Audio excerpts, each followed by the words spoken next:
86,742 are 38? My father's voice cracked as he stared at my phone screen in disbelief. The mobile banking notification had popped up at the worst possible moment, or perhaps the perfect one.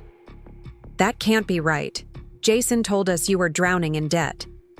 The elegant retirement dinner my parents had planned suddenly froze in time.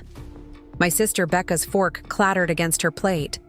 My mother's hand flew to her pearl necklace, her nervous tell since I was a child. And Jason, my brother-in-law, who had spent the last 3 years systematically convincing my entire family that I was one shopping spree away from financial ruin, turned the color of the untouched mashed potatoes on his plate. "Let me see that," Becca whispered, reaching for my phone. I didn't resist. After years of being painted as the family failure, the irresponsible daughter who couldn't manage money if her life depended on it, the truth was finally displaying itself in neat digital numbers. "But you said—" Becca turned to Jason, confusion clouding her eyes. "You told us her student loans were crushing her, that she was hiding her credit card debt." Jason's Adam's apple bobbed as he struggled to swallow. "Alex has clearly been hiding things from all of us," he attempted, his financial advisor voice failing him for once. "One account balance doesn't tell the full story." Before we jump back in, tell us where you're tuning in from. And if this story touches you, make sure you're subscribed, because tomorrow I've saved something extra special for you. I never set out to prove my brother-in-law was a liar. For most of my life, I was just Alex Chen, the artistic daughter of Henry and Linda Chen, immigrants who built Chen Family Restaurant Supply from nothing into a Portland institution. My older sister Rebecca, Becca, was the practical one, the business major who helped our parents expand their company while I studied illustration at Portland State. "Artists starve, Alexandra," my father would say, concern wrinkling his brow. "We didn't come to America for you to struggle." But I was determined. I graduated with honors and landed a decent job at Creative Solutions, a marketing firm that allowed me to use my artistic talents while earning a stable income. I lived modestly in a small Pearl District apartment, made my student loan payments religiously, and quietly built my savings while developing my side business creating custom digital illustrations. Everything changed when Becca met Jason Miller at a business conference. He was handsome, articulate, and oozed the kind of confidence that comes with an MBA and a corner office at Northwest Financial Partners. Their whirlwind romance culminated in a wedding that nearly drained my parents' savings, though they'd never admit it. "Jason says we need to present a certain image," Becca explained when I questioned the extravagance. "Appearances matter in financial services."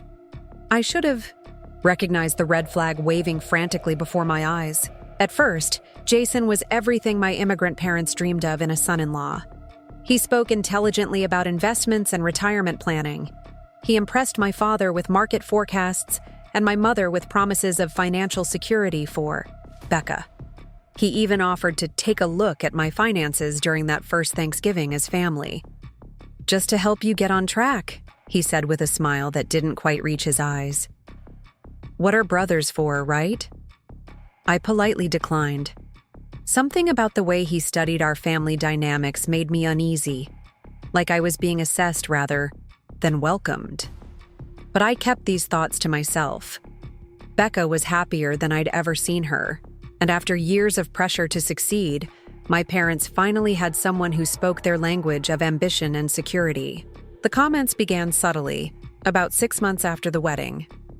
"Such a shame about Alex," Jason would say to my parents during Sunday dinners. "Creative jobs are so unstable these days." Or he'd casually mention to Becca within my earshot, "Your sister really should consider consolidating those student loans.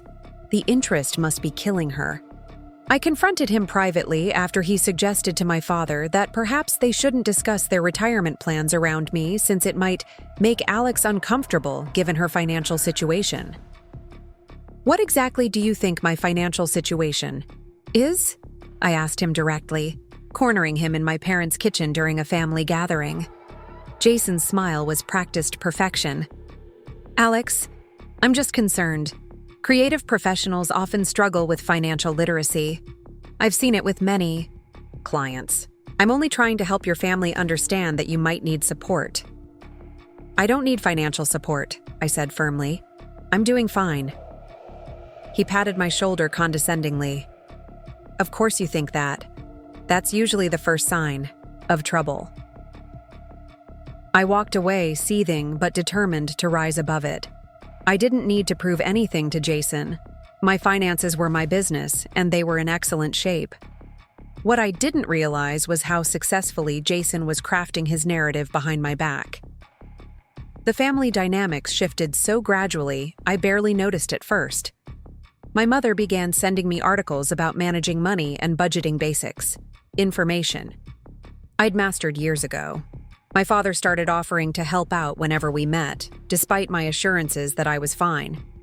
Becca began excluding me from conversations about their new home purchase, as if I couldn't possibly understand or contribute. During my parents' anniversary dinner, my father announced they were setting up trust funds for future grandchildren. "We've structured yours differently, Alex," he said awkwardly. "Jason helped us create a more protected arrangement for your portion." "Protected?" I echoed, looking around the table. "Protected from what?" My mother avoided my eyes. "For when the children come, to make sure the money goes to their education." The implication was clear. Unlike Becca and Jason, I couldn't be trusted with direct access to funds for my future children. The insult stung deeply, but the confusion stung more. Nothing in my behavior had ever suggested financial irresponsibility. That night, I called Sofia Rodriguez, my closest friend since college, and now a successful accountant. "Something weird is happening with my family," I explained, recounting the trust fund conversation. "They're acting like I'm some kind of financial disaster waiting to happen." "Have you shown them your actual finances?" Sofia asked practically. I hesitated. That feels defensive, like I'm playing into whatever game Jason is running. Besides, my finances are private. I shouldn't have to prove myself to my own family. Sofia sighed. "I get that, but sometimes you need to fight manipulation with facts. Want me to review your numbers? Maybe there's something you're missing." I agreed. And the following weekend, Sofia examined my financial records with professional precision. "Alex," she said finally, looking up from her laptop with wide eyes, "do you realize how impressive this is?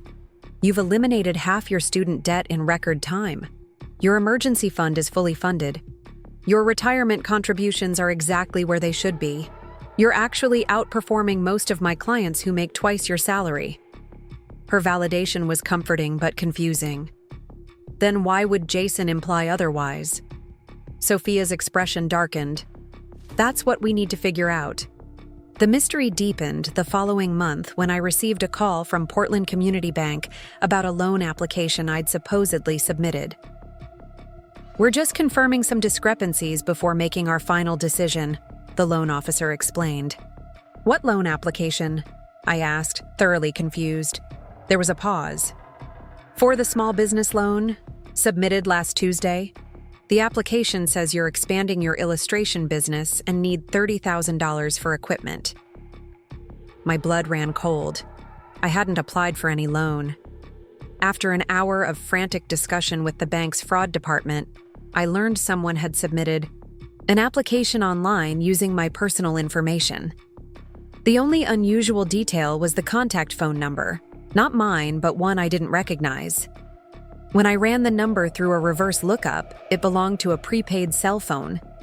But the email address used, though not mine, contained a variation of Jason's usual username. It was circumstantial, but it sent alarm bells ringing.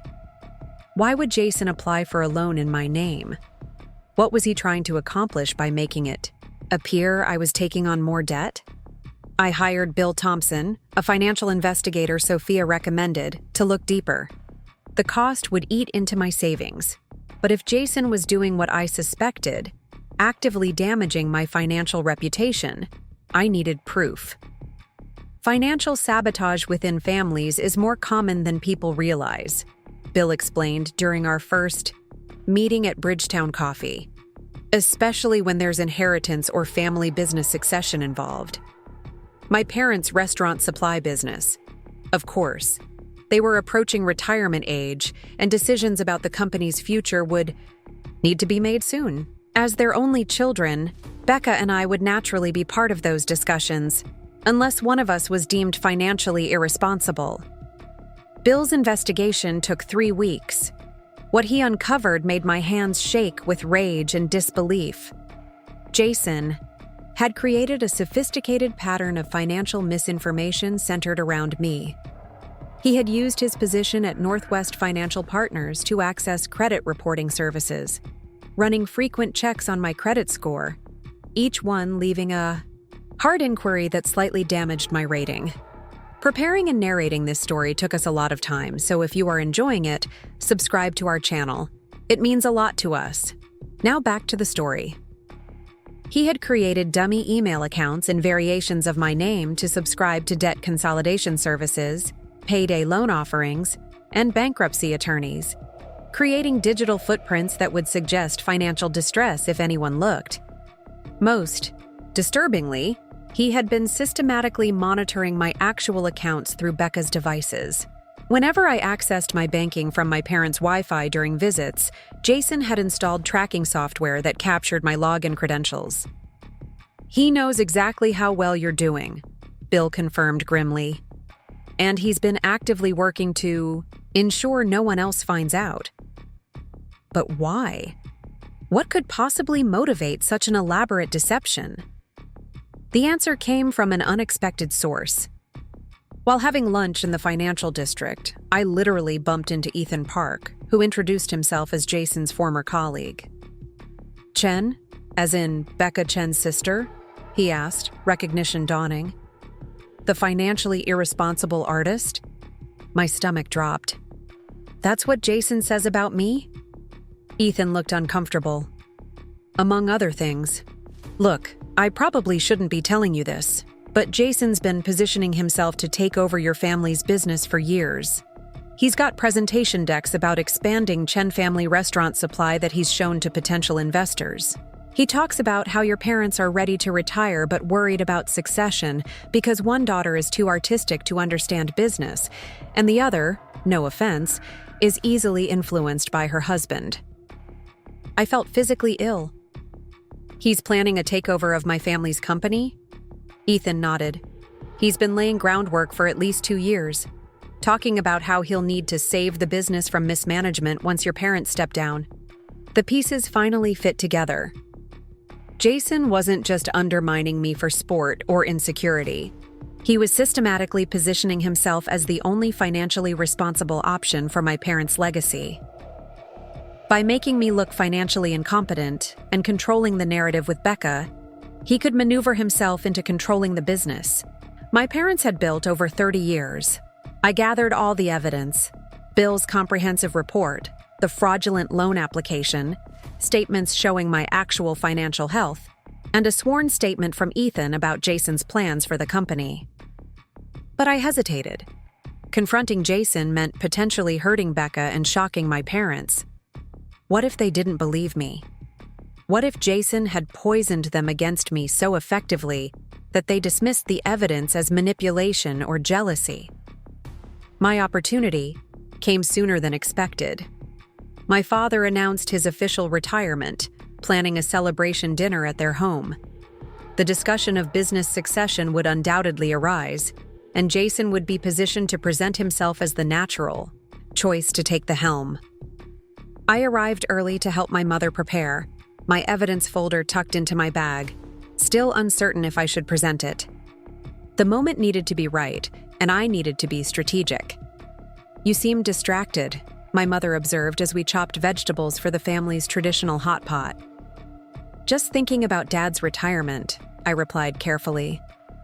"It's a big change, for everyone."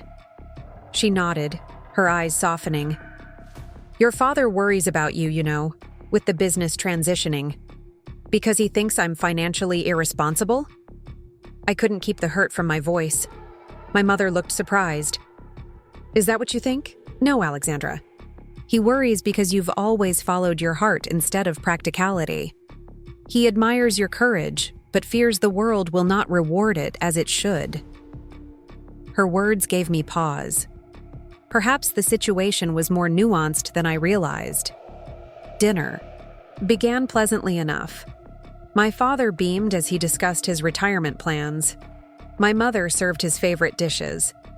Becca chatted enthusiastically about a recent work achievement. Jason watched everything with the calculated patience of someone who knows his moment is coming. That moment arrived with dessert. Now that the meal is finished, my father announced, I want to discuss the future of Chen Family Restaurant Supply. Jason straightened almost imperceptibly, a practiced expression of humble readiness on his face. Becca, Jason, Alex, my father continued. Your mother and I have built this business to support our family. The question of succession has been much on our minds. Jason cleared his throat softly. Henry, if I may. My father held up his hand. Please, Jason. I have given this much thought. He turned to me. Alexandra, you have always been the surprise in our family. When you chose art instead of business, I worried. But your mother reminded me that innovation comes from unexpected places.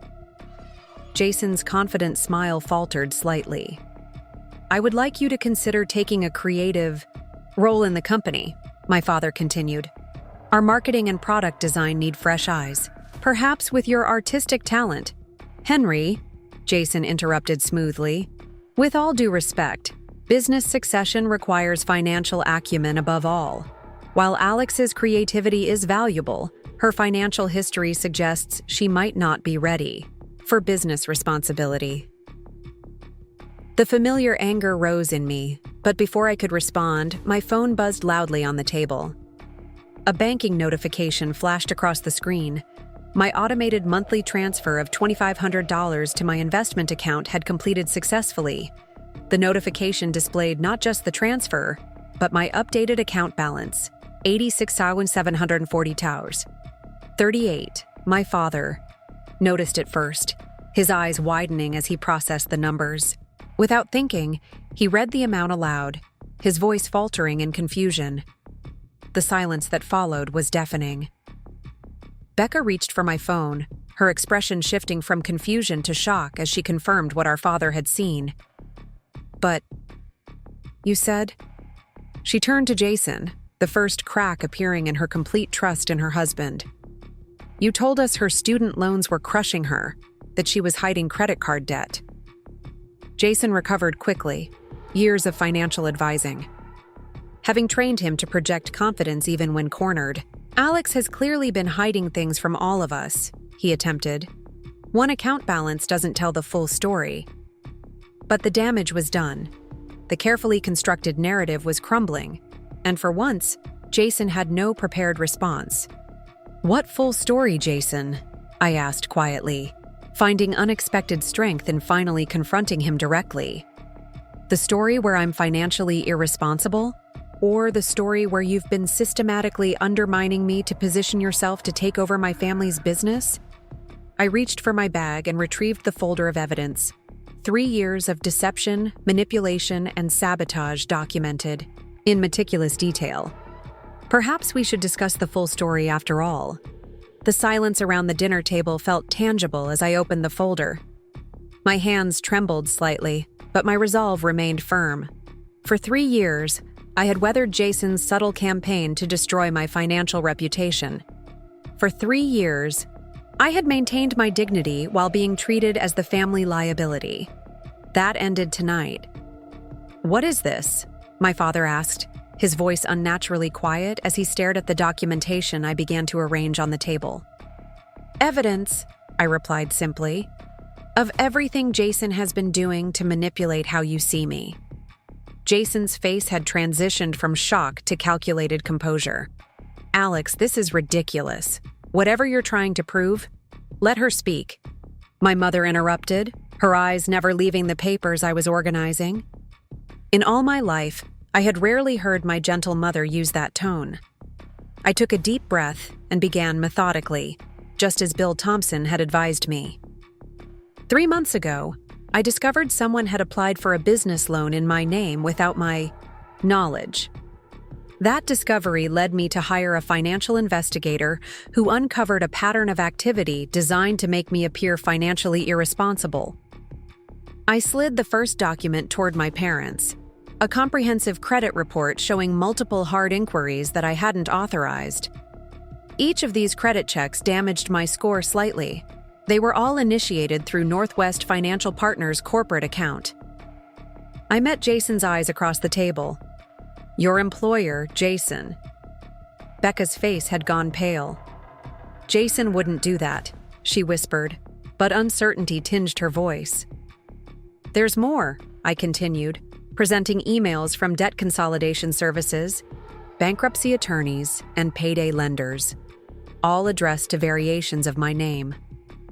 These were set up using a distinctive pattern identical to other accounts Jason created. My father's hands shook slightly as he examined the evidence. Why? He asked, looking not at me but at Jason. Why would you do this to Alexandra? Jason's professional demeanor slipped momentarily, revealing a flash of the calculation beneath. He recovered quickly, reaching for Becca's hand. This is clearly a misunderstanding. Alex has fabricated this fiction because she's jealous of our success. Fabricated? I echoed, unexpected laughter bubbling up. You've spent 3 years fabricating an entire false narrative about me. Why would I need to make anything up? I produced the final piece of evidence, Ethan Park's signed statement about Jason's plans for Chen Family Restaurant Supply. Your former colleague was quite surprised to learn the financially irresponsible artist was actually outperforming most financial advisors' recommendations for savings and investments. He was even more surprised to hear about your presentations to potential investors, showing how you plan to take over the family business once my parents retired. My mother gasped softly, her hand moving to her heart. Jason stood abruptly, his chair scraping against the hardwood floor. This is absurd. I've only ever wanted what's best for this family, including protecting the business from inexperience. By inexperience, you mean me, I said calmly. And yet somehow, this inexperienced artist has managed to pay off half her student loans ahead of schedule, fully fund an emergency account, and invest consistently while building a side business. All while you were telling everyone I was drowning in debt. Becca looked between us. Confusion and hurt etched across her face. Jason, tell me this isn't true. Tell me you didn't manipulate my entire family. For the first time, Jason's composure truly cracked. Becca, you don't understand. Your parents worked too hard to risk their legacy on someone who majored in drawing pictures. I was protecting what they built. By lying to us? My father's voice had regained its strength, edged with a quiet fury I'd never heard before. By turning us against our daughter? Not against, Jason insisted, desperation creeping in. I was just making sure you understood the reality of... The reality, I interrupted, is that you saw my parents' business as your opportunity. You needed me out of the way because I might challenge your influence. You needed them to doubt me so completely that they would never consider me as part of the company's future. My mother had been uncharacteristically quiet, studying each document with methodical precision. The same precision she'd applied to the company's books for 30 years. When she finally spoke, her voice was deceptively calm. Henry, do you remember when we first came to Portland with nothing but 2 suitcases and a dream? Everyone told us immigrants couldn't succeed in this business. My father nodded, a silent understanding passing between them. We built Chen Family Restaurant Supply by recognizing who we could trust, she continued. I knew Alexandra was trustworthy. When she was 10 years old and returned the extra change a cashier accidentally gave her. I knew she was responsible when she worked through high school to save for college. I've watched her build her career with integrity, even when it wasn't the path we would have chosen. She turned to Jason, her expression hardening. What I don't know is how I failed to see what you really are. The validation from my mother, after years of feeling like I'd somehow disappointed my parents by not following their path, brought unexpected tears to my eyes. Jason recognized the shifting tide. His tactical mind regrouped, switching strategies. Linda, Henry, I acknowledge I may have been overzealous in my concern for the family business. Perhaps I misinterpreted some information. But surely we can discuss this reasonably, as a family. As a family, my father repeated, the words heavy with meaning. Yes. But I think this conversation needs to continue with just our family present. The dismissal was clear. Jason's face flushed with anger, but he knew better than to argue. Becca, we should go. My sister didn't move. I'm staying, she said quietly. I need to understand what's happened, what you've done. For a moment, I thought Jason might argue, might attempt to maintain control over the narrative. Instead, he straightened his shoulders and reached for his jacket. I'll wait in the car. Don't let them turn you against me, Becca. Remember who's been taking care of you all these years. After he left, the four of us sat in stunned silence. The beautiful retirement dinner lay forgotten, plates half empty, water glasses sweating, onto the polished wood table that had been the center of our family gatherings for decades. Becca broke first, tears streaming down her face. How did I not see this? How did I let him manipulate all of us? I moved to sit beside her, taking her hand. Because he's very good at what he does. He made you believe what he wanted you to believe. But I'm your sister, she whispered. I should have trusted you, not him. My father cleared his throat, emotion making his voice rough.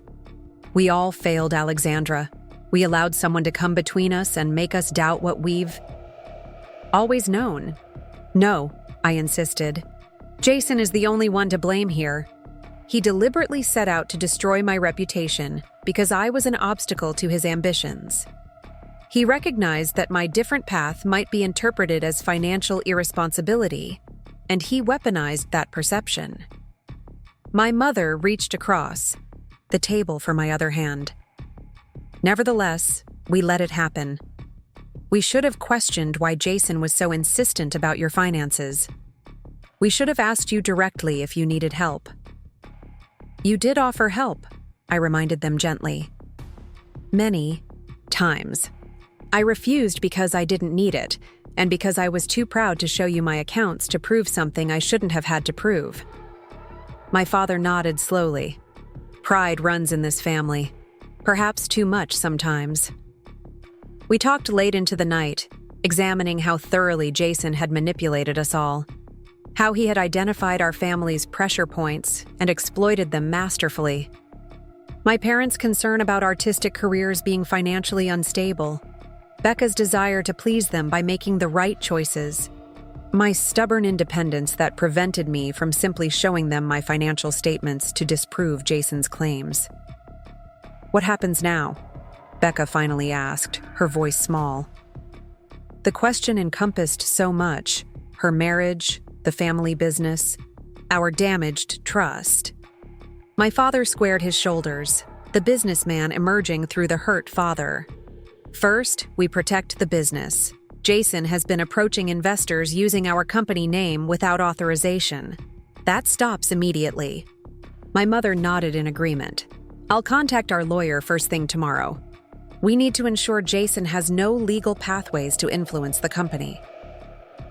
Becca twisted her wedding ring, a gesture of uncertainty I'd never seen from my confident sister. And my marriage? The question hung in the air, too complex for any of us to answer. That's for you to decide, I said gently. But whatever you choose, we'll support you. She nodded, tears forming again. I don't even know who I married anymore. We parted that night with emotions raw but a fragile hope beginning to form. The truth, painful as it was, had finally broken through Jason's carefully constructed fictions. What we would build from here remained uncertain, but at least it would be founded on reality rather than manipulation.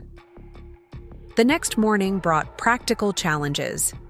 My father and mother met with the company's legal team to secure the business, against any claims Jason might attempt.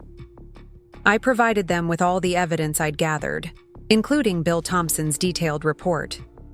Becca texted that she was staying with a friend, needing space to process everything that had happened.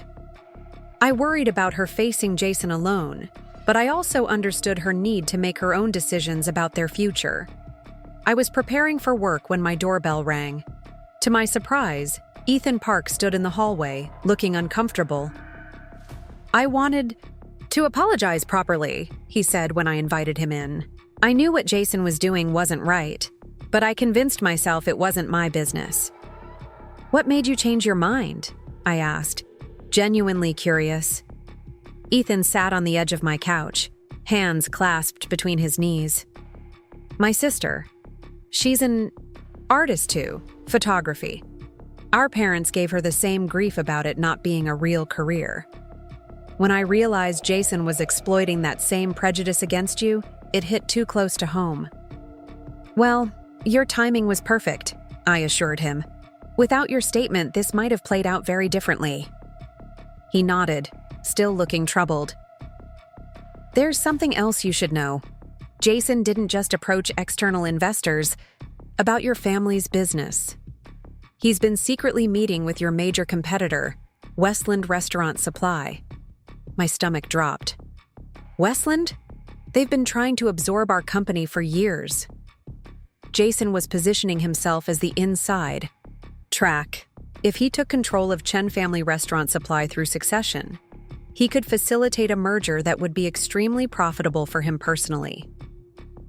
The betrayal ran even deeper than I had imagined. Jason hadn't just wanted to control my family's business. He had been planning to sell it out from under us to our biggest competitor. "Does Becca know this part?" I asked. Ethan shook his head. "I doubt it. Jason compartmentalized everything. That's why he was so effective at maintaining different narratives with different people." I thanked Ethan for his honesty and immediately called my parents with this new information. My father received it with grim resignation. "This explains why Westland's president has been so friendly lately, inviting me to golf outings and retirement seminars," he noted. "They thought they had an arrangement in place through Jason." The next 2 weeks unfolded in a chaotic blur. Northwest Financial Partners placed Jason on administrative leave pending an investigation into his misuse of company resources to access credit information. My parents accelerated their security measures around the business, updating authorization, protocols, and access permissions. Becca moved out of their shared apartment, filing for separation while she determined her next steps. The sister who had always seemed so much more certain than me now called nightly, questioning every decision she'd made over the past 3 years. "I thought I was the practical one," she confessed during one late-night conversation. I followed. The path everyone approved of. I married the right kind of man. And somehow you, with your supposedly impractical choices, ended up more financially secure and much happier. "Different paths work for different people," I reminded her. The financially irresponsible artist was doing just fine. 18 months after taking on the creative director role at Chen Family Restaurant Supply, I found myself in an unexpected position of authority. What had begun as a focused effort to modernize our branding and marketing materials had evolved into something much more significant. Our digital catalog transformation had increased online orders by 42%. The redesigned showroom experience had attracted a new generation of restaurant entrepreneurs, and our industry reputation had shifted from reliable traditional supplier to innovative industry leader. My father, who still came into the office 3 days a week despite his technical retirement status, beamed with pride during our quarterly board meeting as I presented the latest growth figures. Alexandra's creative vision has transformed not Just how we look, but how we operate, he told the board members, many of whom had initially been skeptical about my unconventional background. The restaurant industry is changing rapidly, and we're changing with it because of her. The validation was sweet, especially coming from the man who had once worried that my artistic temperament would leave me perpetually struggling.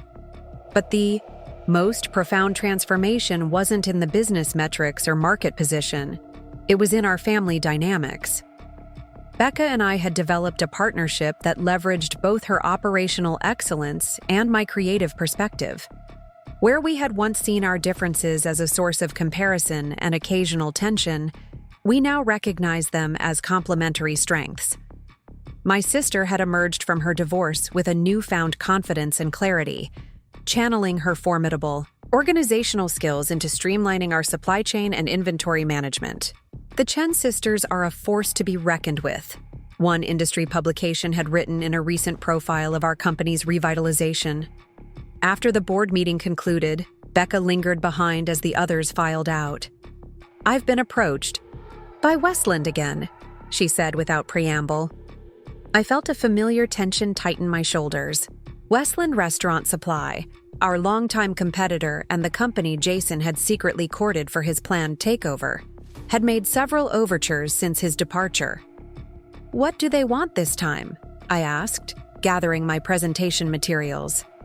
"The same thing they always want, to discuss a mutually beneficial arrangement," Becca replied, making air quotes. "But there's something different. They're not approaching through conventional channels.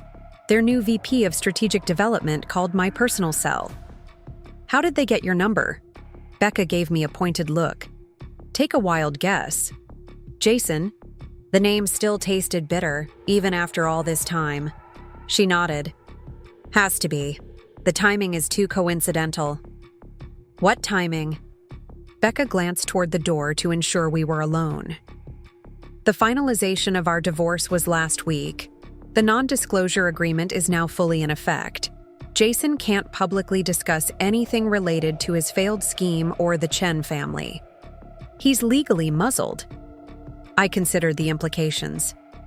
"So he's working behind the scenes, feeding information to Westland?" "I think he's more directly involved than that.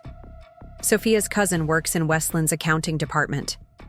According to her, they've brought on a new consultant with extensive knowledge of our operations." "They hired him?" The idea that our competitor would employ someone with Jason's ethical track record was both shocking and somehow unsurprising. "After everything that came out about his professional misconduct?" Becca shrugged. "Officially, he's an independent consultant, not an employee. Plausible deniability if anything goes sideways." I sat heavily in one of the boardroom's plush chairs. "So Jason is still trying to get his hands on our company, just through a different route." "Appears that way. And this time, he's not limited by family connections or marriage. He's playing purely for the other team." The implications were troubling. Jason knew our operations intimately, our major clients, our pricing structures, our vendor relationships. He had spent years analyzing our business under the guise of helping the family. That information in the hands of our primary competitor represented a significant threat. "We need to tell Mom and Dad," I said, already reaching for my phone. Becca placed a hand on my arm, stopping me. "Not yet. Dad's blood pressure has just gotten under control, and Mom's finally enjoying her garden club without constantly worrying about the business. Let's figure out what we're dealing with before we alarm them." She was right, as usual. Our parents had earned their retirement peace. The burden of protecting what they'd built now fell to us. "What's your plan?" I asked, recognizing the determined gleam in my sister's eye. "First, we need confirmation. If Jason is consulting for Westland, we need to know exactly what he's sharing with them. And how do we get that confirmation? It's not like he's going to admit it if we ask." Becca smiled, a confident expression I hadn't seen since before her marriage. "Sophia's cousin is willing to help, and I've been developing some contacts of my own at Westland." You've been networking with the enemy? I asked, impressed despite myself. Know thy competitor, she replied. Something Dad always preached but never fully practiced. I've been having quarterly lunches with their purchasing manager for the past year. This was the new Becca. Strategic, slightly cunning, no longer naively trusting. Jason's betrayal had transformed her in ways both painful and powerful. Once we confirm Jason's involvement, then what? I asked. Then we prepare. We identify our vulnerabilities, shore up our client relationships, and develop contingencies. If Jason wants to play hardball, he'll discover the Chen sisters are no longer the easy targets he thought we were. The determination in her voice sent a chill down my spine. The protective older sister I'd known all my life had evolved into something formidable. Over the next 2 weeks, Becca's intelligence gathering proved fruitful. Sophia's cousin confirmed that Jason had indeed been hired as a strategic consultant, focused specifically on competing with regional family-owned suppliers, a thinly veiled reference to us. He had already conducted 3 internal presentations about Chen Family Restaurant Supply's operational structure and potential weaknesses. He's positioning himself as the expert on how to dismantle us, Becca explained as we reviewed the information. In my apartment, away from curious ears at the office. He's promised Westland he can deliver at least 5 of our major clients within 6 months. That's ambitious, I noted, mentally calculating the revenue those clients represented. Those relationships took decades to build. Jason believes he knows exactly how to undercut us, Becca continued, spreading printouts across my dining table. His strategy has 3 parts: price undercutting on key products we're known for, aggressive recruitment of our sales team with significantly higher commission structures, and, this is the concerning part, a whisper campaign about succession problems at Chen Family. Succession problems? We've never been more aligned. Becca's expression turned grim. He's suggesting to potential clients that with Dad stepping back, the company is now run by an artist with no business experience and a recently divorced woman who's emotionally unstable. His words, not mine. Anger flared hot and immediate. He's attacking us personally to damage the business. That's low, even for Jason. It's also potentially actionable from a legal standpoint, Becca noted, but proving it would be difficult. He's careful to present these assertions as concerns rather than facts. I paced my living room, mind racing. So we're facing coordinated attacks on our pricing, our personnel, and our reputation, all spearheaded by someone who knows our operation inside and out. That about sums it up. I stopped pacing and faced my sister. Then we need to change the operation. Evolve it so rapidly that Jason's inside information becomes obsolete. Becca looked skeptical. Change our entire business model? That's risky. More risky than losing our major clients? More risky than watching Jason dismantle our parents' legacy through Westland? She considered this, absently twisting a strand of hair, a habit from childhood that emerged when she was deep in thought. What exactly are you proposing? I pulled my laptop toward me, opening the presentation I'd been developing privately for months. I've been working on a concept I hadn't planned to propose until next quarter, but given what we're facing, now might be the perfect time to accelerate it. The slides detailed my vision for Chen Family Restaurant Supply's next evolution, moving beyond traditional equipment and supplies into comprehensive restaurant design and consulting services. Leveraging my design background and Becca's operational expertise, we could offer end-to-end solutions for restaurant entrepreneurs, from kitchen layout and equipment selection to interior design, branding, and even menu development through carefully chosen partnerships. This is ambitious, Becca said as she reviewed the materials. It would position us in an entirely different category. Westland couldn't easily follow. They're too entrenched in the traditional supply model. Exactly. They'd be competing with the company we used to be, not the company we're becoming. The startup costs would be substantial, she noted, ever the pragmatist. And we'd need to hire specialists we don't currently have. I've done preliminary projections. If we redirect the capital we'd earmarked for warehouse expansion and leverage the property Dad bought last year near the Pearl District, we could launch within 3 months. We'd be offering services Jason has no experience with and creating. A model Westland would struggle to replicate quickly. Becca studied the numbers, her expression gradually shifting from skepticism to intrigue. This could actually work. It's aggressive, but it addresses multiple threats simultaneously. It also creates something uniquely ours, I added. Not just continuing Mom and Dad's legacy, but evolving it into something they never imagined. Something that truly combines both our strengths. For the first time since discovering Jason's latest machinations, Becca smiled genuinely. He always underestimated you. He saw your creative background as a weakness, never recognizing it as the innovative advantage it actually is. He underestimated both of us, I corrected. He thought I was financially irresponsible because I pursued art, and he thought you would remain the biddable wife even after discovering his betrayal. Becca's smile turned slightly wicked. Then let's show him exactly how wrong he was on both counts. We worked through the night, refining the business evolution plan and developing a strategy to protect our existing business while transitioning to the new model. By morning, we had a comprehensive approach that addressed the immediate threat, from Jason's Westland alliance while positioning us for long-term innovation. Presenting the plan to our parents proved more challenging than anticipated. We arranged a Sunday dinner at their home, deliberately choosing a relaxed setting for what would undoubtedly be a tense conversation. Jason is working with Westland. Now? My father repeated, his face reddening dangerously.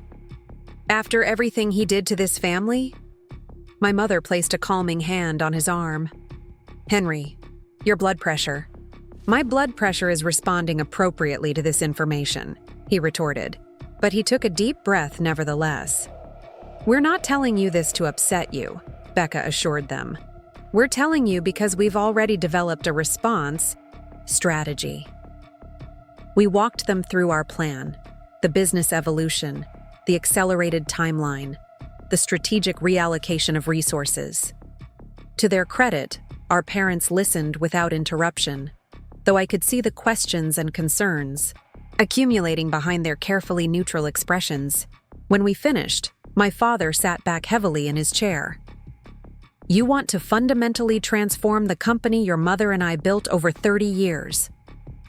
Put that way, it sounded presumptuous, even arrogant. I felt a familiar flutter of doubt, the artist daughter overstepping, proposing radical changes to a proven business model. We want to protect and grow what you built, Becca countered firmly. The restaurant industry is changing. Customer needs are changing. If we don't evolve deliberately, we'll be forced to change reactively, probably too late to maintain our market position. My mother, who had been uncharacteristically quiet throughout our presentation, finally spoke. The company has always been about serving restaurateurs, helping them succeed. This plan seems to honor that mission, just through expanded services. My father looked at her in surprise. You approve of this? A small smile played at the corners of her mouth. I remember when you wanted to add smallwares to our equipment lineup, and my father thought it would dilute our brand. Change is how businesses survive, Henry. He sighed, the fight visibly leaving him. And you two are prepared to execute this. Transformation? It's not a small undertaking. We are, I confirmed, exchanging a glance with Becca. We've been preparing for this longer than you might think. And what about Jason and Westland? He asked, concern creasing his brow. This doesn't eliminate that threat. No, Becca acknowledged, but it changes the battlefield. Jason knows how to attack Chen family restaurant supply as it exists today. By the time he adjusts to our new model, we'll have established relationships and systems he can't easily disrupt. Our parents exchanged one of those loaded glances, long married. Couples develop. An entire conversation conducted without words. "We trust you," my father finally said. "Both of you. If this is the direction you believe the company needs to go, you have our support."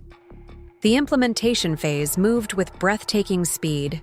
We designated the property near the Pearl District as our design center, creating a showroom that displayed not just equipment and supplies, but complete restaurant environments. I recruited talented designers from my professional network, while Becca developed the operational infrastructure to support our expanded services. 3 months later, Chen Restaurant Design and Supply officially launched with a grand opening that attracted significant industry attention. Local food critics, restaurant owners, and even competitors attended, curious about our bold new direction. Jason was noticeably absent, though we later heard he had driven past the event multiple times, observing from a distance. The knowledge that he was watching our success unfold brought a satisfaction I wasn't entirely proud of, but couldn't deny. Our first major client under the new model was Ember, a high-profile restaurant concept by an acclaimed Portland chef. We provided comprehensive services from kitchen design to custom dining furniture, creating a seamless experience that the chef enthusiastically promoted to industry colleagues. "The Chen sisters understood my vision instantly," he told a restaurant industry publication. "They translated culinary concepts into physical spaces in ways traditional equipment suppliers never could." That endorsement led to 3 more significant projects, establishing our reputation as innovators in the field. Westland's attempted client poaching faltered as restaurant owners became intrigued by our integrated approach. 6 months after our pivot, Becca received an unexpected email from Jason's Westland email address. "Impressive adaptation. Temporary advantage at best. This isn't over. Some loyalties run deeper than you realize." We debated how to interpret the cryptic final sentence. Was it an empty threat, or did Jason have another card to play? The answer emerged a week later when Dario Fuentes, our longest-serving sales representative and keeper of many client relationships, resigned abruptly. His departure letter cited ethical concerns about the company's new direction and expressed worry that traditional values were being abandoned in favor of trendy concepts. The language was revealing. These weren't Daario's natural expressions, but sounded remarkably like Jason's corporate jargon. Further investigation confirmed our suspicions. Daario had been meeting regularly with Jason for months, presumably being groomed for this defection. "He's trying to create an exodus," Becca concluded as we strategized in my office. "Daario is respected among the sales team. If he leaves criticizing our direction, others might follow. Then we need to address this head-on," I decided. No hiding, no minimizing. We called an all-staff meeting for the following morning. Rather than downplaying Daario's departure, we acknowledged it directly and used it as an opportunity to reinforce our vision and address any concerns openly. "Change can be uncomfortable," I told the assembled team. "We understand that. Not everyone will be excited about our new direction, and that's okay. What's not okay is making decisions based on misinformation or outside influence." Without naming Jason directly, we outlined the competitive situation we faced and the strategic reasoning behind our evolution. We invited questions, difficult ones, and answered them candidly. "If we're focusing on design services now, what happens to staff who only want to sell equipment?" asked one veteran team member. "We're expanding, not replacing," Becca explained. "Traditional equipment sales remain fundamental to our business. We're adding services, not eliminating existing ones." By addressing concerns transparently, we diffused much of the uncertainty Jason had hoped to exploit. When he attempted to recruit other staff members in the following weeks, he found them less receptive to his pitches. Our biggest challenge emerged when 3 of our major long-term clients simultaneously announced they were reviewing their supplier relationships, a coordinated move that had Jason's fingerprints all over it. These clients represented nearly 15% of our traditional supply business revenue, a potentially devastating loss if all three departed. We need to approach this differently, I suggested during our emergency strategy session. Instead of just defending our traditional service model, let's give them a preview of what our integrated approach could do for their businesses. For each client, we prepared customized proposals that included kitchen efficiency analyses, design refreshes for dining areas, and operational recommendations that could significantly impact their bottom lines, all offered as value-added services. For continuing their supply relationships with us, 2 of the 3 clients were intrigued enough to postpone their supplier reviews, agreeing to pilot programs incorporating our new services. The third, however, moved their business to Westland, citing aggressive pricing that we simply couldn't match without selling at a loss. Jason knows exactly how low they can go on pricing to lure clients away, Becca noted. He's using his inside knowledge strategically. But he can only undercut us for so long before it becomes unsustainable. For Westland, I pointed out, they have shareholders to answer to. We're privately held. We can play a longer game. True. And in the meantime, our design services are generating higher margins than traditional supply ever did. By our 9-month mark, the business transformation was showing impressive results. Revenue had increased by 23%, with our new design, services contributing significantly to improved profit margins. We had successfully retained most of our traditional clients while attracting a new category of restaurant entrepreneurs who valued our comprehensive approach. Jason's campaign through Westland continued, but with diminishing returns. His inside information became increasingly outdated as we evolved our operations. The whisper campaign about succession problems lost credibility as industry publications featured our successful transformation and strong leadership. The culmination came during the annual Pacific Northwest Restaurant Association Conference, where both Chen Restaurant Design and Supply and Westland had prominent exhibition spaces directly across from each other. Our display showcased a complete mock restaurant environment with integrated technology and design elements. Westland's traditional equipment display looked outdated by comparison. I was discussing custom hood ventilation systems with a potential client when I noticed Jason watching from Westland's booth, his expression a mixture of frustration and grudging respect. Our eyes met briefly across the crowded exhibition hall, his narrowed in calculation, mine steady with confidence. Later that evening, during the conference's networking reception, he approached me as I stood alone near the bar. "Impressive transformation," he said without preamble. "I underestimated your business instincts." "You underestimated a lot of things," I replied evenly, refusing to show discomfort at his unexpected approach. He smiled thinly. "A creative background isn't usually conducive to financial acumen. You're an anomaly." "No, I'm not. You just have a narrow definition of what financial responsibility looks like." He acknowledged this with a slight tilt of his head. "Perhaps. In any case, Westland is reevaluating their competitive strategy. My contract may not be renewed." The admission surprised me. "They're cutting you loose?" "Let's say the return on investment hasn't met expectations. Your evolution outpaced our ability to respond effectively." I felt no satisfaction in his failure, only a weary relief that this chapter might finally be closing. Was it worth it? Jason? Betraying our family? Losing Becca? Damaging your professional reputation? Something genuine flickered across his face. Regret, perhaps, or simple recognition of miscalculation. I saw an opportunity and pursued it aggressively. In my field, that's usually rewarded. I didn't anticipate. He trailed off. "Didn't anticipate that we'd fight back? That Becca would choose her family over your manipulation? That I wasn't the financial disaster you portrayed me as?" He sipped his drink, composing himself. "I didn't anticipate that artistic talent could translate to business innovation quite so effectively. It's not an intuitive connection." It's entirely intuitive if you understand that creativity isn't just about making pretty pictures. It's about seeing possibilities others miss. Becca appeared at my side, her timing impeccable as always. "Everything okay here?" she asked, her tone deceptively light as she assessed Jason with cool professionalism.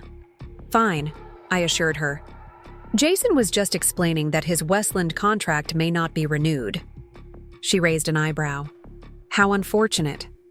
I imagine strategic consulting positions are limited when your strategy fails so publicly." Jason's composed facade cracked slightly. "This setback is temporary. I still have connections throughout the industry." "Connections who've watched you fail to deliver on promises about taking down a family business?" Becca asked sweetly. "That can't be good for future prospects." He straightened his shoulders, attempting to reclaim his authority. "The industry is constantly evolving. Today's competitor could be tomorrow's employer." I couldn't help but laugh at the implication. "If you're suggesting we might hire you someday, you've moved from strategic miscalculation to pure delusion." "Never say never in business," he replied with forced confidence. "Things change. People change." "Some things don't change," Becca countered. "Trust, once broken, stays broken. Goodbye, Jason. I hope you find whatever it is you're looking for." She took my arm, and together we walked away, leaving him standing alone at the bar, a consultant without clients, a strategist whose strategy had failed, a man who had sacrificed relationships for ambition and found himself with neither. 2 weeks later, industry news confirmed that Jason's contract with Westland had indeed been terminated. The company announced a strategic realignment that, reading between the lines, represented a retreat from their aggressive campaign against us. Without Jason's inside information driving their strategy, they returned to their traditional competitive approach, one we had ample experience countering. The final vindication came 6 months later, when Chen Restaurant Design and Supply received the Restaurant Industry Innovation Award, an honor that recognized our successful transformation from traditional supplier to integrated design and supply partner. The judges specifically praised the seamless blend of artistic vision and operational excellence, a direct acknowledgement of the complementary skills Becca and I brought to the business. As we accepted the award together, I caught my parents' eyes in the audience. They were beaming with unrestrained pride, not just in the business achievement, but in seeing their daughters united in purpose, stronger for having weathered Jason's attempts to divide us. The financially irresponsible artist had not only secured her own future, but had helped evolve a family legacy into something more resilient and innovative than before. The path hadn't been easy or straightforward, but it had led to a destination none of us could have predicted when that fateful banking notification appeared on my phone screen during dinner. Money, I had learned, was never really the issue. Trust, vision, and the courage to define success on your own terms. These were the true currencies that mattered. By those measures, I was wealthier than Jason could ever comprehend. 5 years had passed since that fateful dinner, when my phone notification revealed the truth about my financial situation to my stunned family. 5 years of rebuilding, expanding, and transforming both Chen Family Restaurant Supply and my own sense of self. What had begun as a simple creative director position had evolved into my role as co-CEO alongside Becca, leading an organization that barely resembled the traditional supply company our parents had founded. The morning sun filtered through the windows of my Pearl District condo as I reviewed the final acquisition papers. Today marked a significant milestone. Chen Design Group was acquiring Westland's design division, effectively ending the competitive war Jason had initiated years ago. The irony wasn't lost on me. The financially irresponsible artist was now purchasing assets from the very company that had once tried to destroy our family business. My phone buzzed with a text from Becca. "Ready? For this? Dad's practically dancing around the house." I smiled, imagining our father's excitement. Though officially retired, he remained our most enthusiastic supporter, attending every board meeting and proudly displaying our industry awards in his home office. On my way, just reviewing the final numbers one more time. Always the careful. On now, she texted back with a laughing emoji. It was true. The experience with Jason had transformed us both in unexpected ways. Becca, once the cautious rule follower, had become more willing to take calculated risks.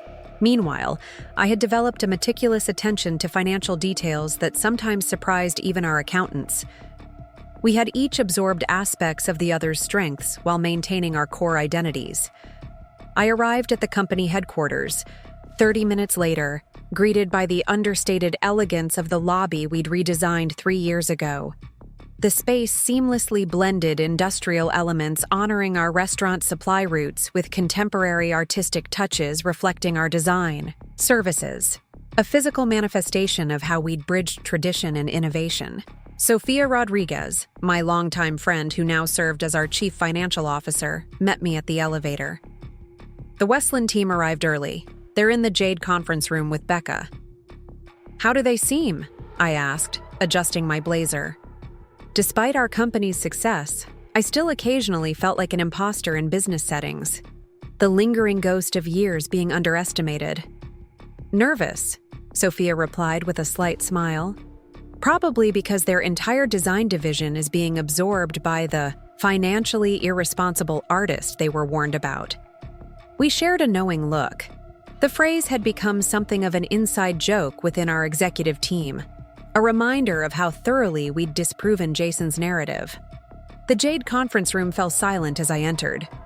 4 Westland executives sat across from Becca, their expressions a mixture of professional courtesy and underlying tension.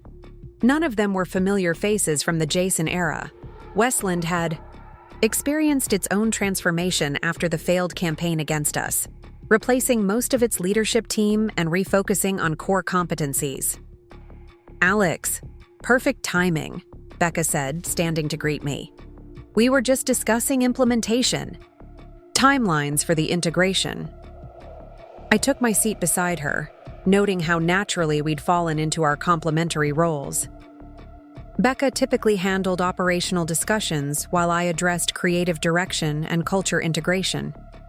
Together, we presented a united front that had proven remarkably effective in negotiations.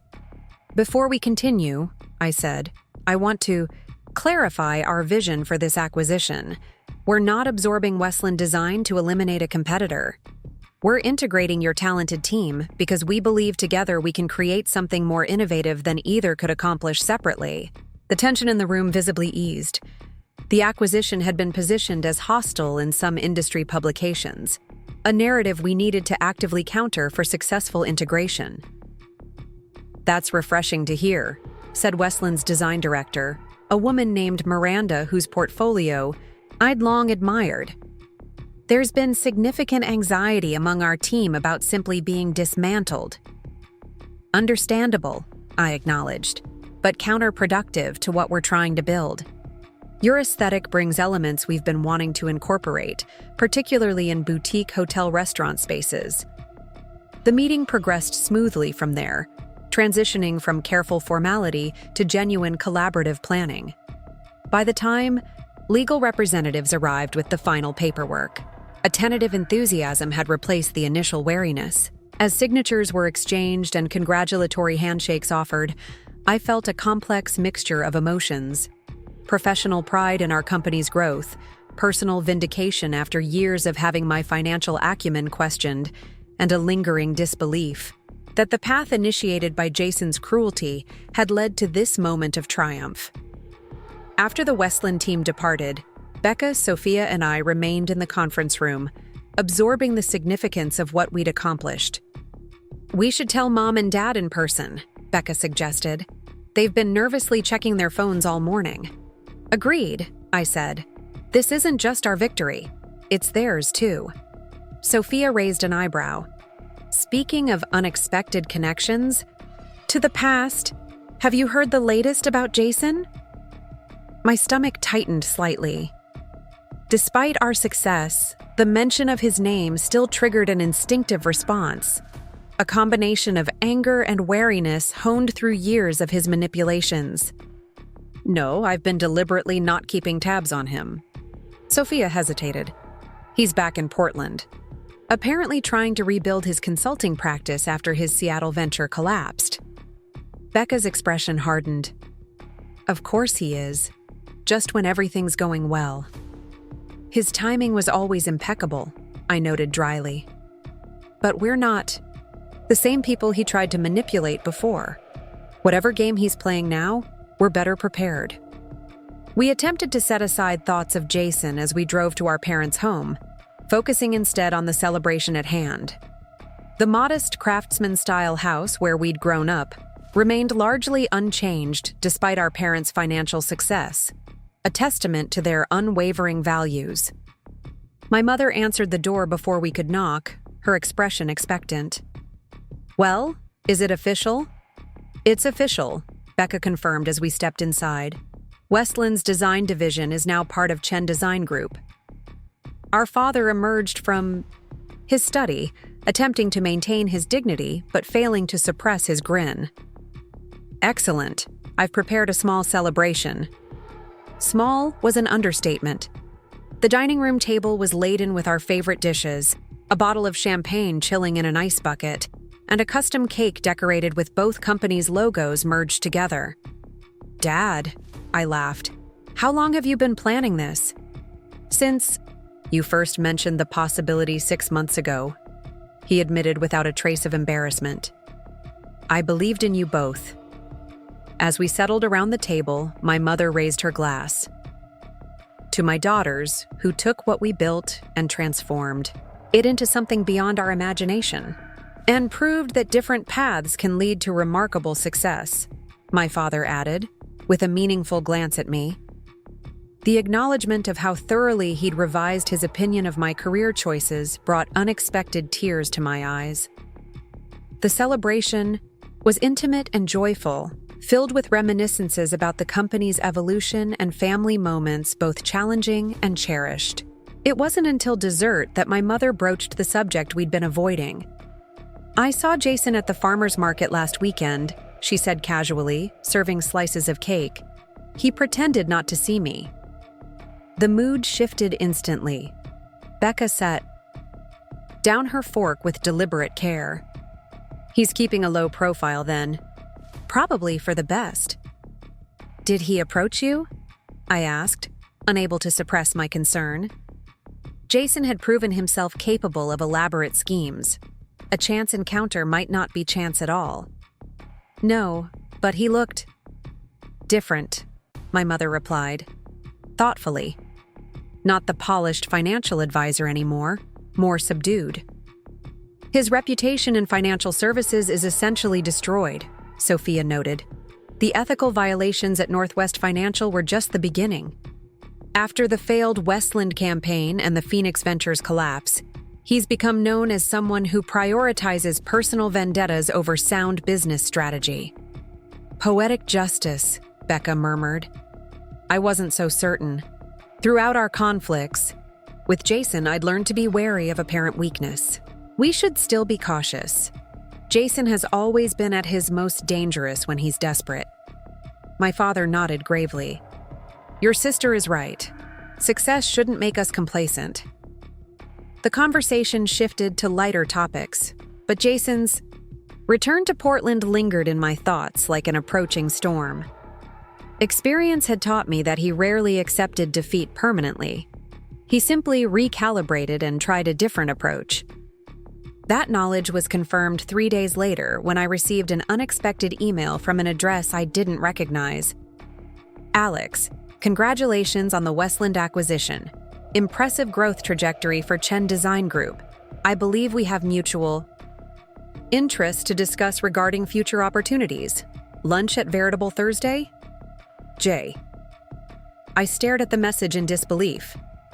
After everything he'd done, the financial sabotage, the whisper campaigns, the lawsuits, Jason was casually inviting me to lunch as if we were business associates with a minor disagreement in our past.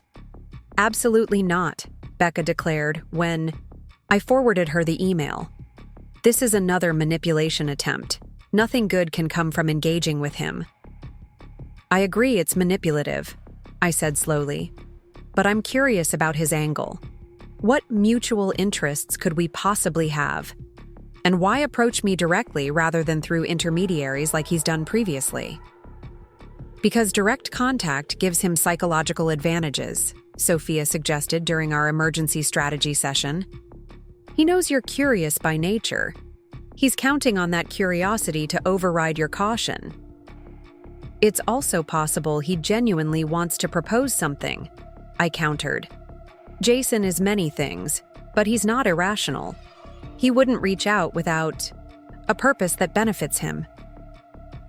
All the more reason to decline, Becca insisted. Whatever benefits him likely harms us. I understood their perspective, but something about simply ignoring the invitation felt unsatisfying.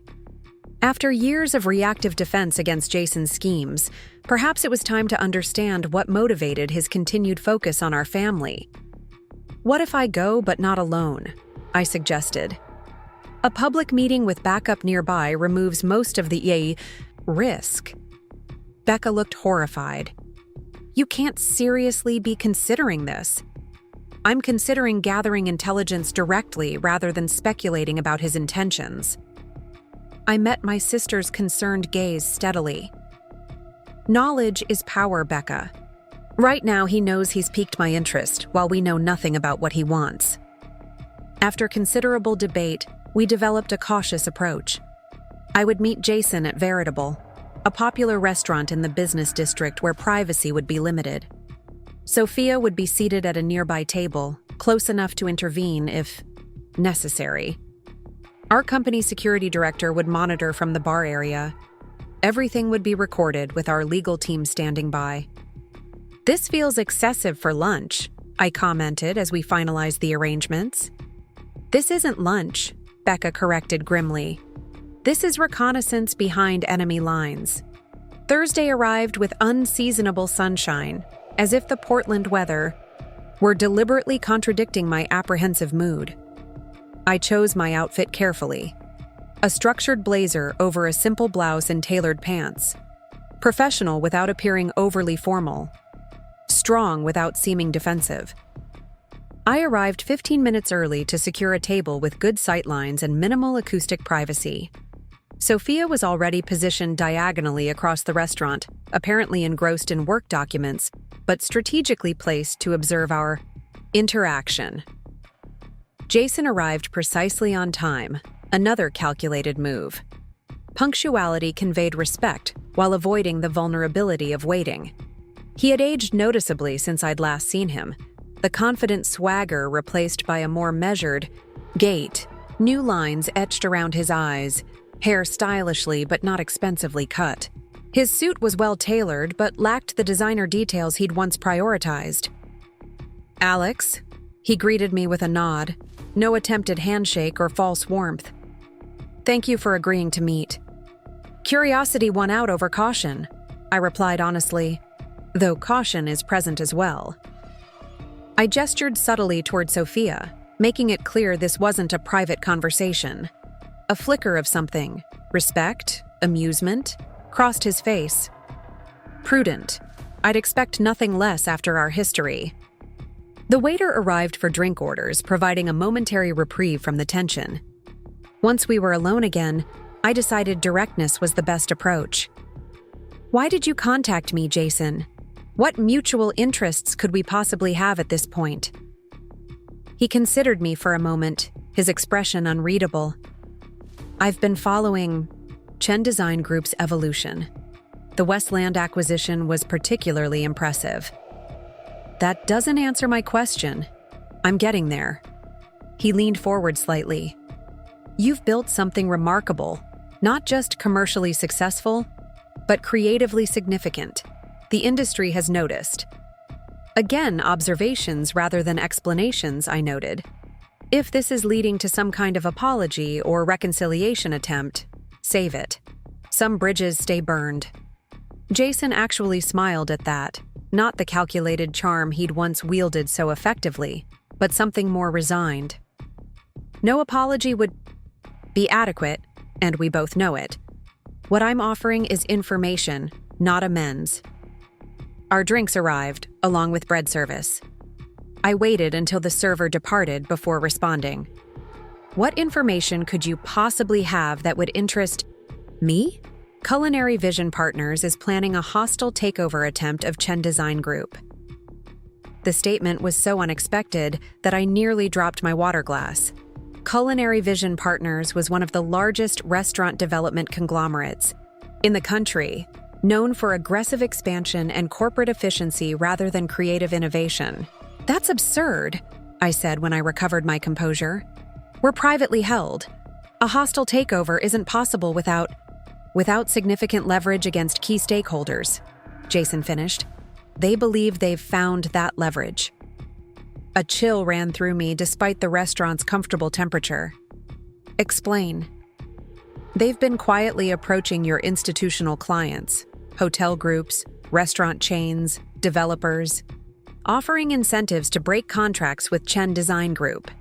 Simultaneously, they've been purchasing debt from your suppliers, positioning themselves to potentially disrupt your supply chain. My mind raced to process this information.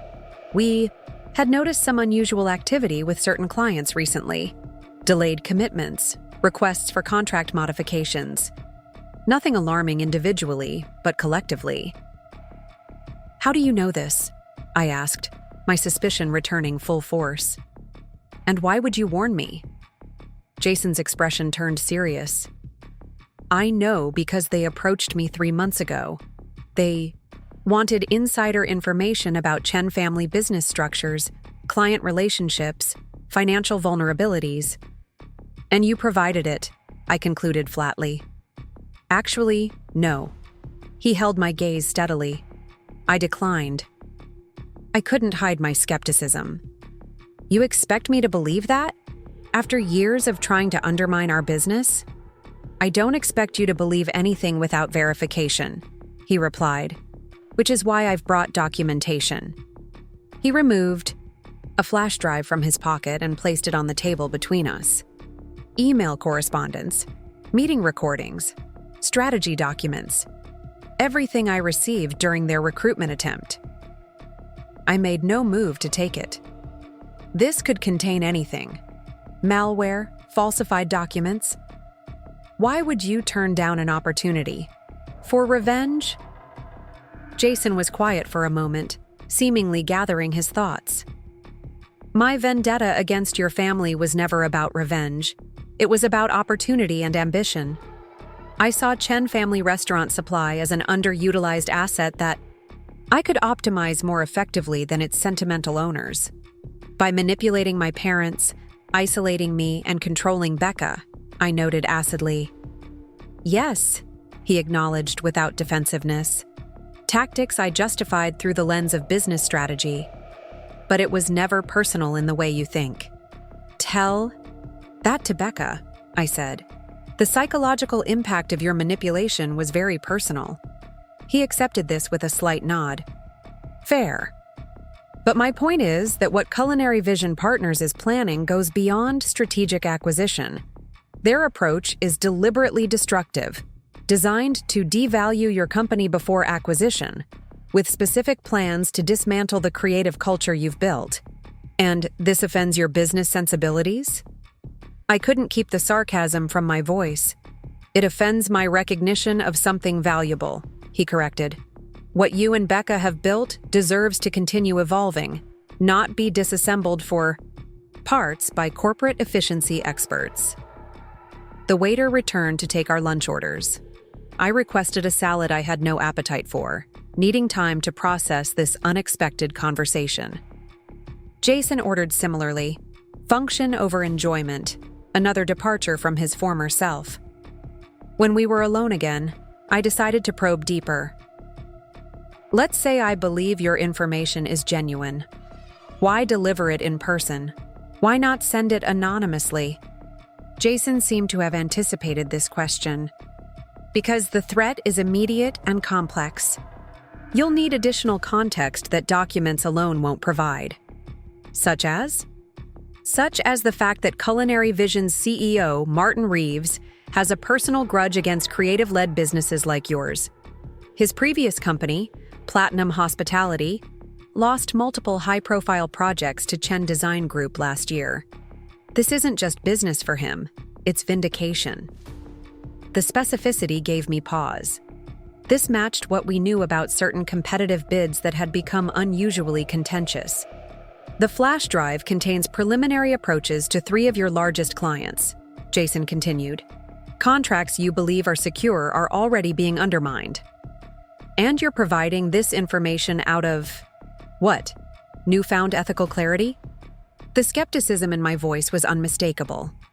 Jason surprised me with a short, genuine laugh. Hardly. Let's call it professional respect, reluctantly earned. You've built something I initially believed you incapable of creating. That deserves acknowledgement, even from a former adversary. Former? I raised an eyebrow. I've learned something about sustainable success these past few years, he said, an unfamiliar humility in his tone. Scorched earth tactics eventually leave you standing alone on barren ground. My Seattle venture taught me that lesson quite thoroughly. Our food arrived, creating another brief interlude. I studied Jason as he arranged his napkin with the same precision he'd once applied to financial documents. The changes in him seemed genuine, not just the external markers of reduced prosperity, but something more fundamental in his demeanor. What do you want in exchange for this information? I finally asked, addressing the question that had been foremost in my mind. There's always an exchange with you. Professional courtesy, he replied immediately. If the information proves valuable, an acknowledgement that I provided it, not publicly, but within your professional circles. My reputation needs rehabilitation, and demonstrated good faith toward a former adversary would help considerably. It was transactional, which made it more believable than claims of altruism would have been. Jason was still Jason, strategic, self-interested, but perhaps operating with a revised understanding of how business relationships functioned. I'll need to verify everything, I said, indicating the flash drive I still hadn't touched. I would expect nothing less, but I suggest moving quickly. Culinary Vision is coordinating approaches to Armstrong Development and the Harrington Group simultaneously next week. If they secure either account, they gain significant leverage. Armstrong and Harrington were indeed 2 of our largest clients, representing nearly 25% of our current design contracts. Losing both would create serious financial and reputational challenges. I finally picked up the flash drive, securing it in my blazer's inner pocket. I'll have this thoroughly examined. If your information proves accurate and valuable, you'll have your professional courtesy. If it's manipulative or false in any way, any remaining bridges will be permanently destroyed. Jason nodded acceptance. Fair terms. We finished our meals with surprisingly civilized conversation about industry trends, carefully avoiding personal topics or further discussion of his information. When the check arrived, he made no attempt to claim it, another departure from his former displays of financial dominance. One last question, I said as we prepared to leave. Why approach me directly rather than Becca? She was your wife. Wouldn't she be the logical contact? Something genuinely regretful crossed his face. Becca would never have agreed to meet me, let alone consider information I provided as potentially valuable. You, despite everything, maintain curiosity about motivations and possibilities. It's what makes you an effective designer and, ironically, a more pragmatic business person than your sister in certain contexts. The insight was uncomfortably accurate. Despite our evolved roles, Becca's decisions were still sometimes guided by emotional certainty, while mine were increasingly informed by analytical curiosity. Don't mistake pragmatism for forgiveness, I warned as I stood. I wouldn't dare, he replied with what appeared to be genuine understanding. Good luck with Culinary Vision, their formidable opponents. I left without further comment, joining Sophia at her table once Jason had departed. Well? She asked anxiously. What was that about? I'm not entirely sure, I admitted. But if he's telling the truth, we may have a significant problem approaching. Back at company headquarters, we assembled an emergency response team including Becca, Sophia, our legal counsel, and IT security. The flash drive was thoroughly scanned before being accessed on an isolated computer system. It's clean, our security director confirmed, and the information appears authentic based on metadata and document properties. The contents were exactly as Jason had described: detailed documentation of Culinary Vision Partners' strategy to destabilize Chen Design Group before acquiring it at a devalued price. Email chains revealed coordinated approaches to our major clients, offering exceptional terms contingent on breaking contracts with us. Financial analyses identified our most vulnerable supplier relationships and outlined plans to disrupt them. Most concerning was a confidential presentation titled CDG Acquisition Strategy that explicitly referenced dismantling our creative approach. Post-acquisition, isolate and remove Chen leadership to facilitate transition to standardized design protocols. Creative autonomy represents inefficiency to be eliminated. Becca paced the conference room as we reviewed the materials. I hate that Jason was right. I hate that we're considering information he provided. I hate that we're even speaking his name in these offices. I understand, I assured her, but we need to separate the messenger from the message. This threat is real, regardless of how we learned about it. And immediate, Sophia added, reviewing the timeline documents. According to this, they're approaching Armstrong development tomorrow. We don't have the luxury of debating Jason's motives.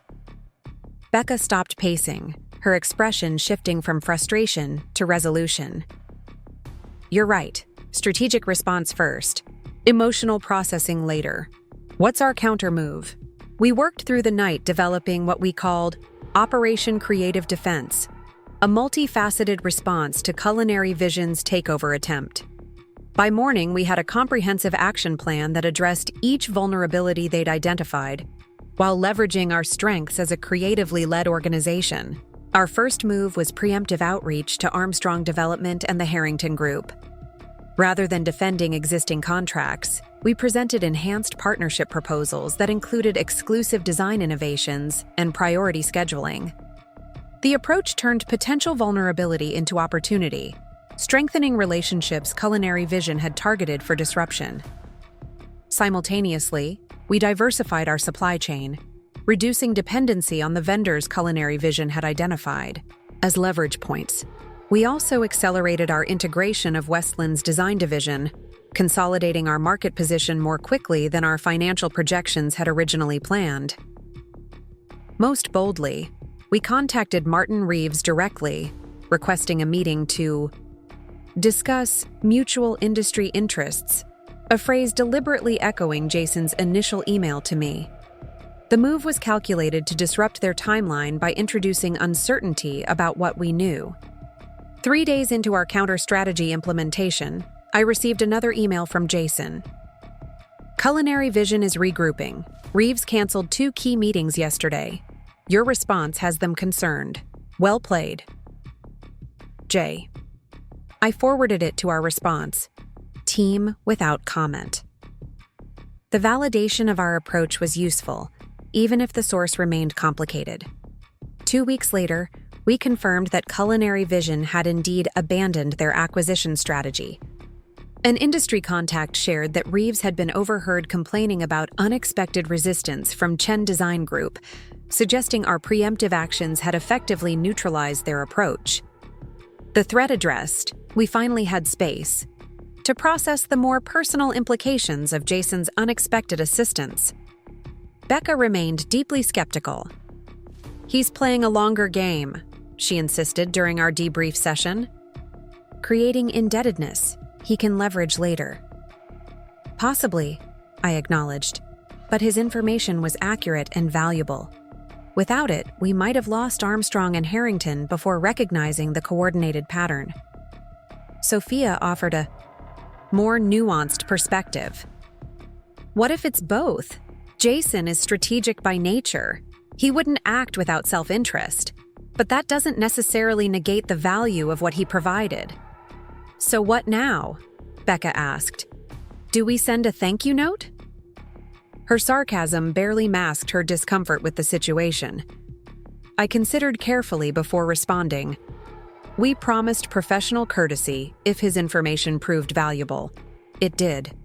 I propose acknowledging that discreetly, but maintaining clear boundaries. The compromise was reluctantly accepted. I drafted a brief, formal email thanking Jason for information that had proved useful in addressing a business situation, fulfilling our agreement without suggesting forgiveness or future engagement. His reply came within hours. Acknowledgement appreciated. No further contact necessary unless mutually beneficial. Congratulations on your continued success. J. The exchange brought unexpected closure. Jason's campaign against our family had inflicted real damage over the years, yet his final interaction had potentially prevented even greater harm. The contradiction felt oddly appropriate. Nothing in our history had ever been straightforward. 6 months later, Chen Design Group was named Design Firm of the Year by Hospitality Industry Quarterly, cementing our position as industry leaders.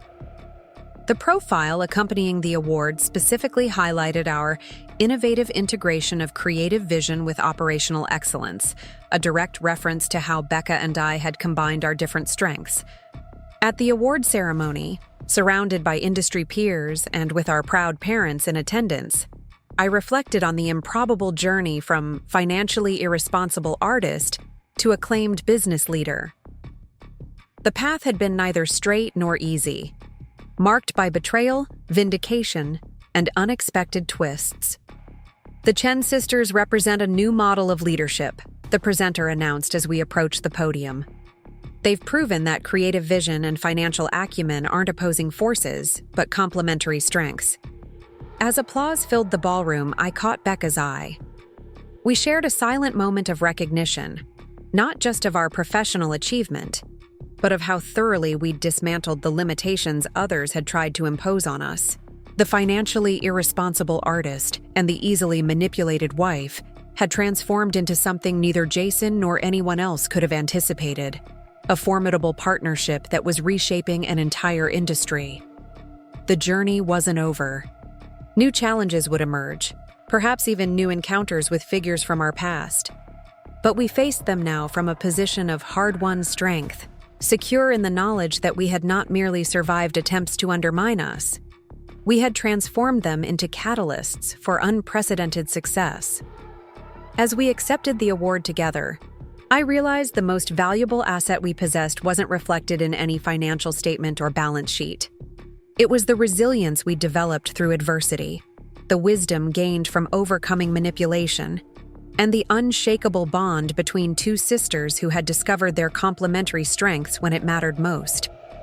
In the end, the narrative Jason had tried to create about me, about us, had been completely rewritten.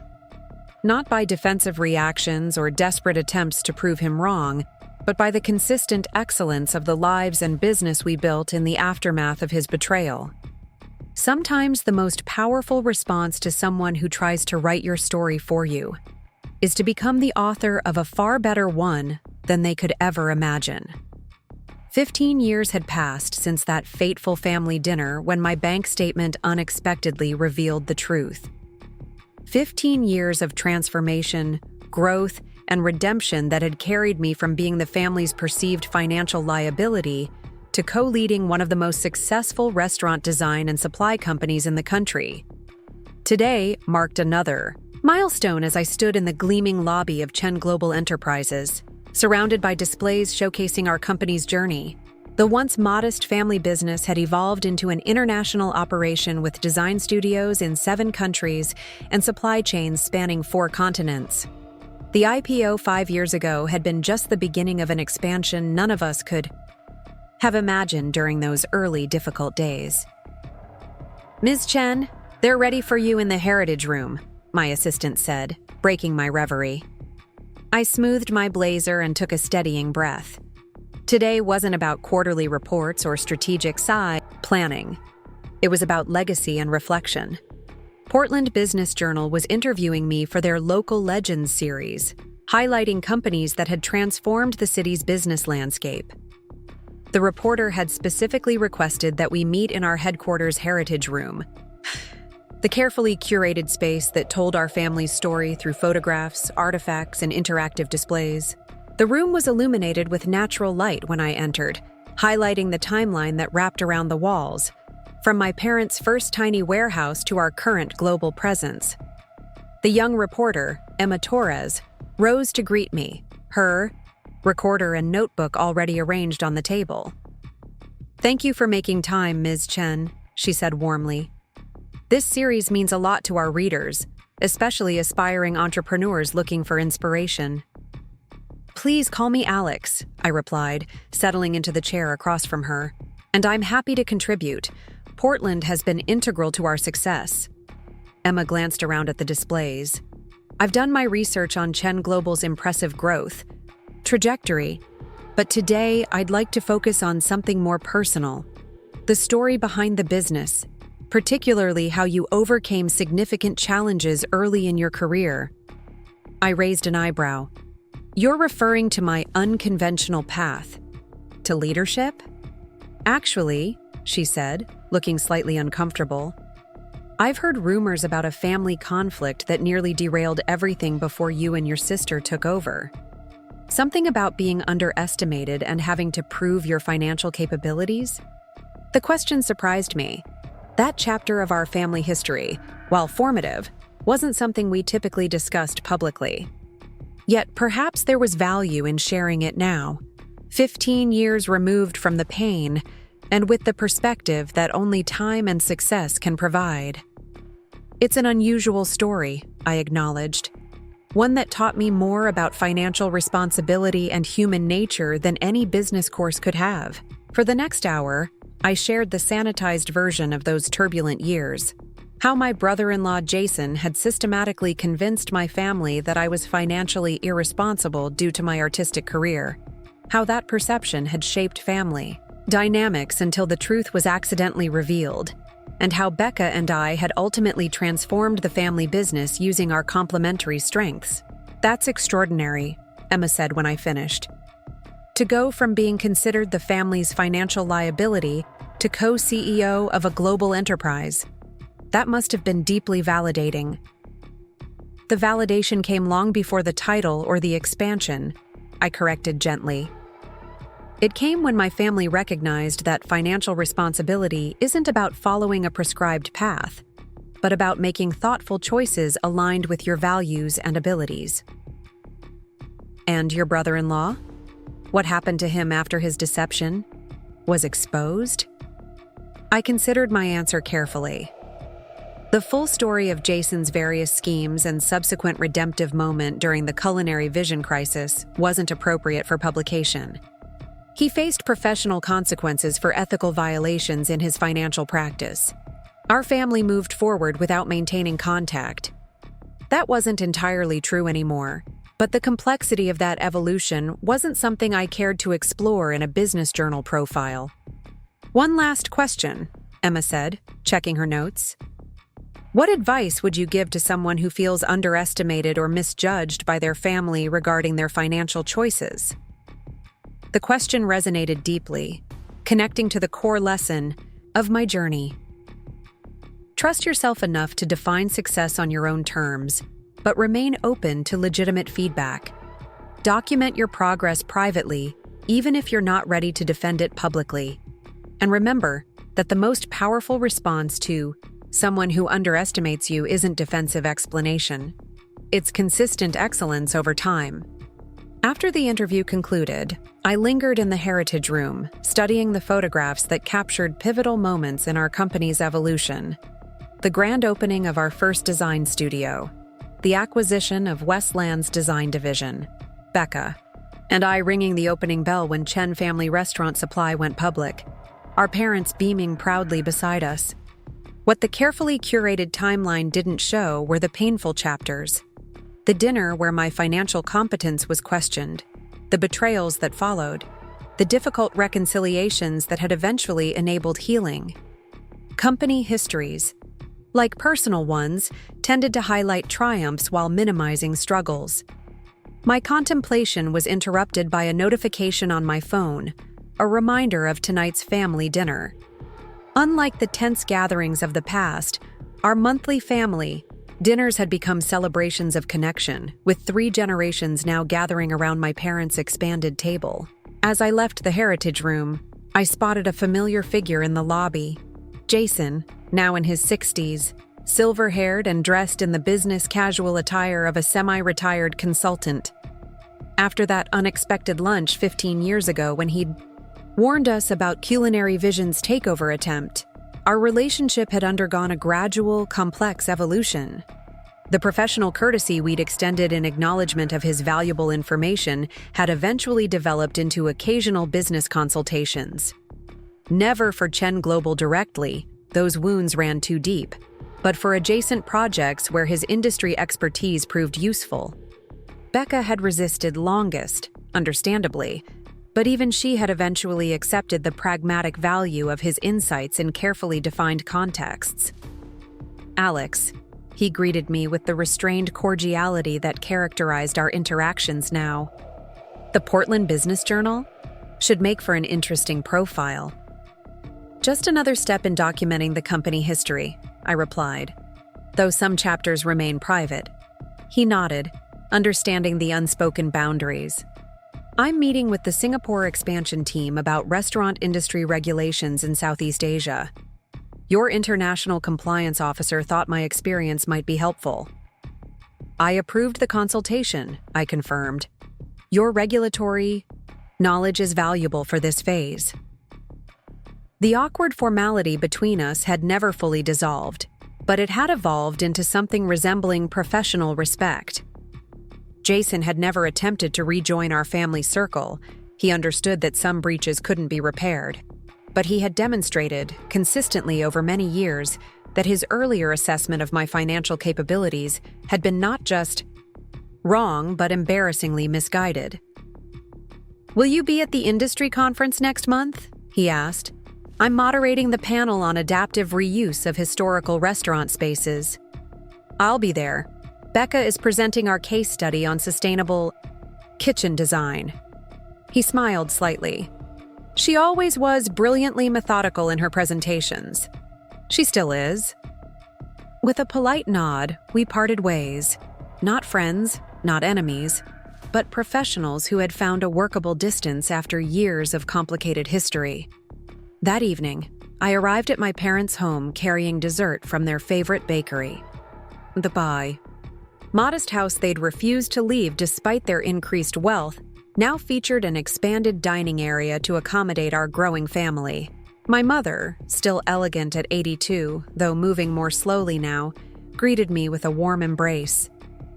"Alexandra, perfect timing. Your sister just arrived with the children." Becca's teenagers, Eliza and Michael, were already setting the table, while her husband David chatted with our father about the Trailblazers' latest game. My own partner Nadia was helping in the kitchen, her easy rapport with my mother one of life's unexpected gifts. "Aunt Alex," Michael called, spotting me. "Did you bring the blackberry tart? Would I dare show up without it?" I laughed, presenting the bakery box. At 16, Michael showed early signs of entrepreneurial spirit, constantly discussing business ideas and investment opportunities. Eliza, 2 years older, had inherited her mother's analytical mind alongside my creative tendencies, a combination that made her a formidable design student already receiving college scholarship offers. These family dinners held a sweetness that was heightened by my awareness of how differently things might have unfolded. If that banking notification hadn't appeared during my father's retirement dinner 15 years ago, who knows how long Jason's deception might have continued. The family gathering around this table might have been fractured rather than expanded, resentful rather than joyful. "You seemed thoughtful tonight," Nadia observed as we drove home later. "The interview brought up difficult memories?" I considered, This as Portland's lights glimmered through the rain-streaked windows. Not difficult exactly, more illuminating, seeing how completely that narrative has been overturned by reality. The financially irresponsible artist who built a global enterprise? Nadia smiled. It's poetic justice of the highest order. It's more than that, I said, realizing the truth as I spoke it. It's liberation from others' definitions. The real victory wasn't proving Jason wrong, or even building a successful business.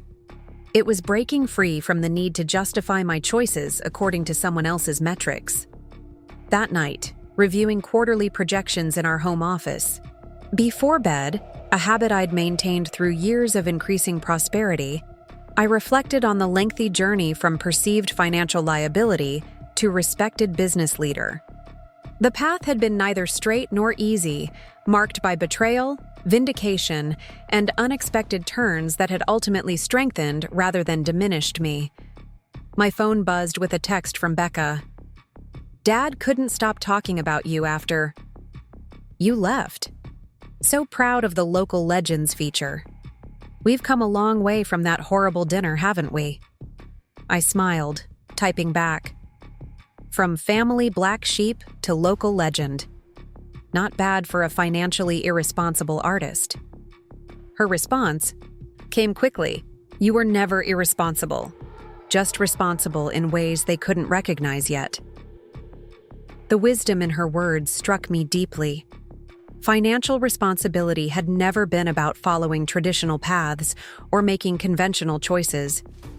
It had been about thoughtful stewardship of resources, alignment between values and actions, and the courage to define success on my own terms rather than accepting others' limited perceptions. As I closed my laptop and prepared for bed, I thought about the young entrepreneurs who might read tomorrow's profile.